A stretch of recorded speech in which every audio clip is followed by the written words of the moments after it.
آج کی گفتگو میں خوش آمدید۔ آج ہمارے سامنے جو مواد ہے وہ ایک بہت ہی حساس اور کہنا چاہیے کہ پیچیدہ مذہبی مکالمے کا متن ہے۔ جی، یہ کوئی عام بحث نہیں ہے۔ بالکل، یہ دلائل کا ایک میدان جنگ ہے جہاں اسلام کے دو بڑے مکاتب فکر سنی اور شیعہ آمنے سامنے ہیں، اور موضوع ہیں ایک انتہائی قابل احترام تاریخی شخصیت حضرت عائشہ۔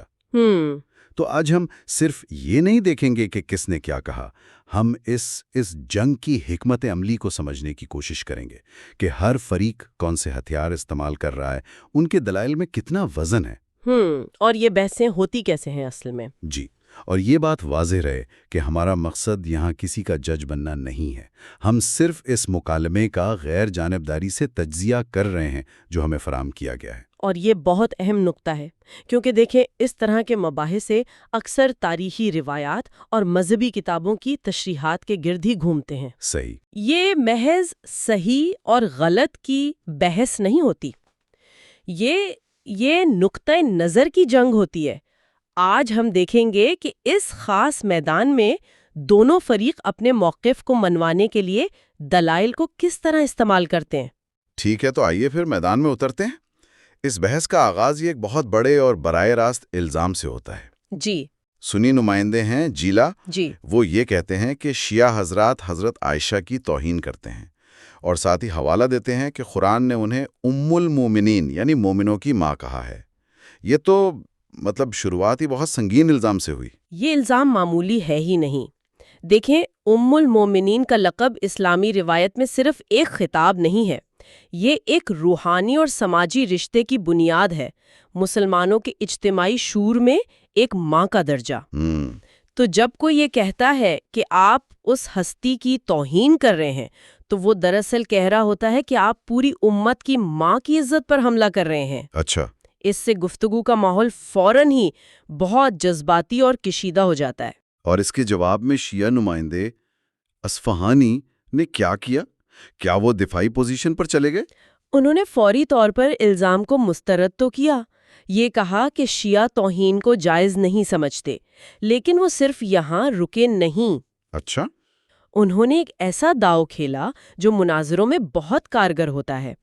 انہوں نے اپنے دفاع کے لیے کسی شیعہ عالم کا حوالہ نہیں دیا، بلکہ سنیوں کے ہی ایک بہت بڑے عالم جناب الوسی کا حوالہ پیش کر دیا۔ ایک منٹ، اپنے دفاع کے لیے مخالف فریق کے عالم کا حوالہ؟ جی بالکل، انہوں نے کہا کہ الوسی نے اپنی مشہور تفسیر روح المعانی میں لکھا ہے کہ انہوں نے بہت تلاش کیا، لیکن انہیں کسی بھی معتبر شیعہ کتاب میں حضرت عائشہ پر تہمت لگانے والی کوئی بات نہیں ملی، اور یہ کہ یہ شیعوں پر لگایا گیا ایک بہتان ہے۔ واہ، تو یہ دفاع کرنے کے بجائے سیدھا حملہ ہے، وہ بھی مخالف کے ہی ہتھیار سے۔ یہ کمزوری کی علامت نہیں ہے، یہ نفسیاتی جنگ کا ایک بہت ہی شاطرانہ طریقہ ہے۔ کیسے؟ دیکھیں، یہ صرف ایک تکنیک نہیں ہے، یہ مخالف کو فکری طور پر غیر مسلح کرنے کی کوشش ہے۔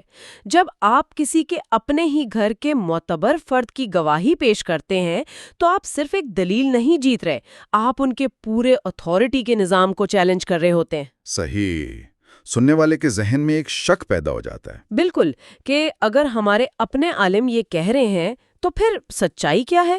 اس سے مخالف فریق فوراً بیک فٹ پر چلا جاتا ہے۔ اور ایسا ہی لگتا ہے کہ ہوا، لیکن سنی نمائندہ اس پر اصرار کرتے ہیں کہ نہیں، کچھ شیعہ تو ایسا ضرور مانتے ہیں، اور جیسے ہی وہ یہ کہتے ہیں شیعہ نمائندہ فوراً بازی پلٹ دیتے ہیں۔ یہ واقعی دیکھنے لائق ہے۔ جی، یہاں سے بحث کا رخ 180 ڈگری پر گھوم جاتا ہے۔ اصفہانی اب دفاع نہیں کر رہے، وہ حملہ آور ہیں۔ اور وہ کیا کہتے ہیں؟ وہ کہتے ہیں کہ چھوڑیے ہماری بات، حضرت عائشہ کی اصل توہین تو خود آپ کی کتابوں میں موجود ہے۔ یہ تو بہت بڑا دعویٰ ہے۔ بہت بڑا دعویٰ ہے، اور ظاہر ہے اتنے بڑے دعوے کے لیے انہیں کوئی ٹھوس ثبوت بھی دینا ہوگا۔ انہوں نے کیا پیش کیا؟ انہوں نے اہل سنت کی 6 مستند ترین کتابوں میں سے ایک سنن ابی داؤد کا حوالہ دیا۔ اچھا، انہوں نے ایک روایت پیش کی جس کا مفہوم یہ ہے کہ حضرت عائشہ اپنی بہنوں اور بھانجیوں کو کہتی تھیں کہ وہ ان مردوں کو اپنا دودھ پلا دیں جن سے وہ ملنا چاہتی ہیں۔ کیا؟ جی، اس طرح وہ مرد ان کے محرم بن جائیں گے اور پھر ان سے پردہ کرنے کی ضرورت نہیں رہ جائے گی۔ واہ، یہ تو بہت ہی غیر معمولی بات ہے۔ یہاں محرم بننے کا کیا مطلب ہے؟ اور یہ دودھ پلانے والا معاملہ کیا ہے؟ یہ تھوڑا پیچیدہ لگ رہا ہے۔ اس کو سمجھنا ضروری ہے۔ اسلامی فقہ میں محرمیت کا مطلب وہ رشتہ ہے جس کی وجہ سے آپس میں شادی ہمیشہ کے لیے حرام ہو جاتی ہے صحیح۔ اور پردے کی پابندی بھی ختم ہو جاتی ہے۔ بالکل، یہ رشتہ خون سے، شادی سے یا پھر دودھ پینے سے قائم ہو سکتا ہے۔ دودھ پینے سے قائم ہونے والے رشتے کو رضاعت کہتے ہیں۔ اچھا، لیکن یہاں اصل تنازع بڑوں کو دودھ پلانے کا ہے، جسے فقہی زبان میں رضائے کبیر کہتے ہیں۔ یعنی کیا ایک بالغ مرد بھی کسی عورت کا دودھ پی کر اس کا محرم بن سکتا ہے؟ تو یہ اسلامی فقہ کے اندر بھی ایک متنازعہ مسئلہ ہے؟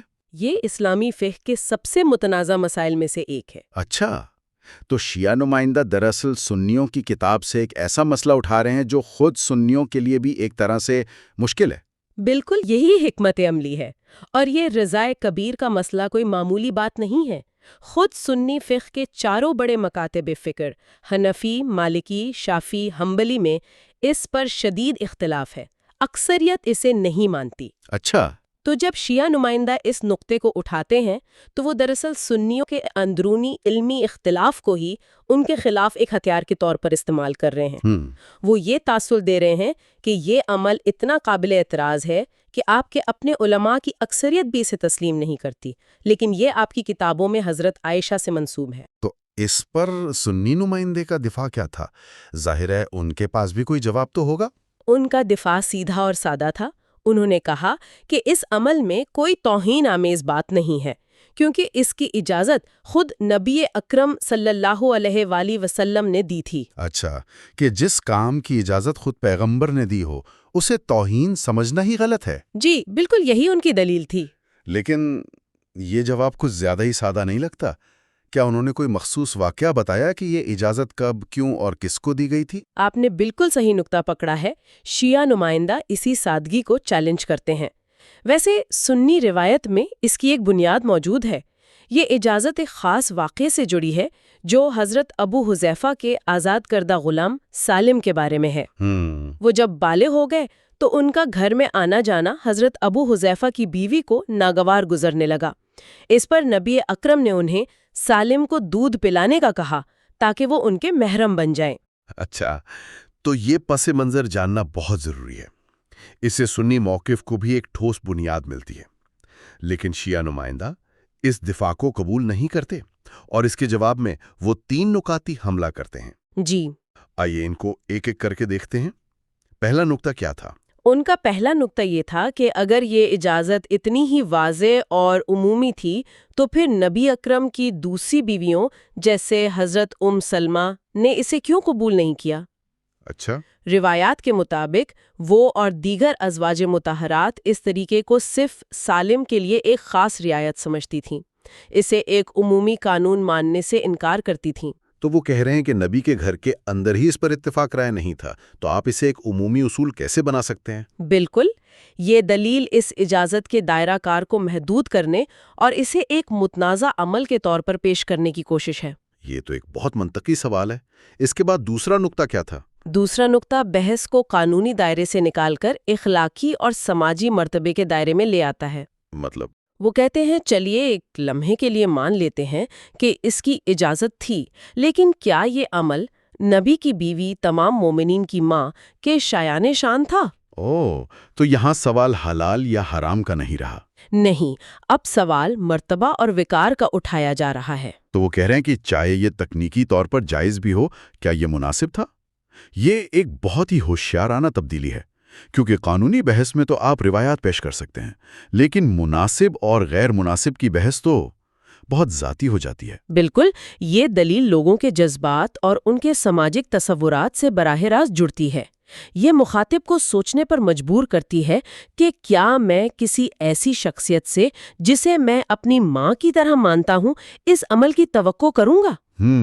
یہ بحث کو ایک ایسی سطح پر لے جاتا ہے جہاں منطق سے زیادہ ذاتی احساسات فیصلہ کرتے ہیں۔ اور پھر آتا ہے تیسرا اور آخری نقطہ، جہاں بحث بالکل ہی ذاتی ہو جاتی ہے۔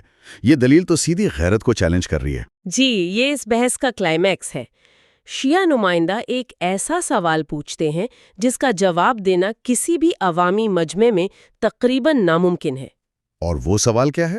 وہ کہتے ہیں، کیا کوئی عام غیرت مند مسلمان بھی یہ پسند کرے گا کہ اس کی بیوی، چاہے اس کی زندگی میں یا اس کی موت کے بعد، غیر مردوں کو دودھ پلا کر اپنا محرم بنائے؟ اوہ، وہ دلیل دیتے ہیں کہ جب ایک عام انسان اسے اپنی غیرت کے منافی سمجھتا ہے تو کائنات کے سردار نبی اکرم کے بارے میں یہ کیسے سوچا جا سکتا ہے کہ وہ اپنی بیوی کے لیے اس پر راضی ہوں گے؟ یہ تو اگر میں کہوں تو ایک طرح کا دلیل کا ایٹم بم ہے۔ یہ بحث کو علمی کتابوں اور تاریخی روایات سے نکال کر سیدھا سننے والے کے دل اور اس کی غیرت پر مارتا ہے۔ بالکل، اس کا جواب دینا کسی کے لیے بھی بہت مشکل ہوگا۔ یہ تو ایک خالصتاً ریٹوریکل اپیل ہے۔ جی، اس کا مقصد منطق کو قائل کرنا نہیں، بلکہ جذبات کو بھڑکانا اور مخاطب کو ایک ایسی اخلاقی اور سماجی مشکل میں ڈالنا ہے جہاں وہ کوئی بھی جواب دے وہ پھنس جائے گا۔ کیسے؟ اگر وہ کہیں ہاں یہ ٹھیک ہے تو ان کی غیرت پر سوال اٹھتا ہے، اگر وہ کہیں نہیں یہ ٹھیک نہیں تو وہ اپنے ہی دفاع کو کمزور کر دیتے ہیں۔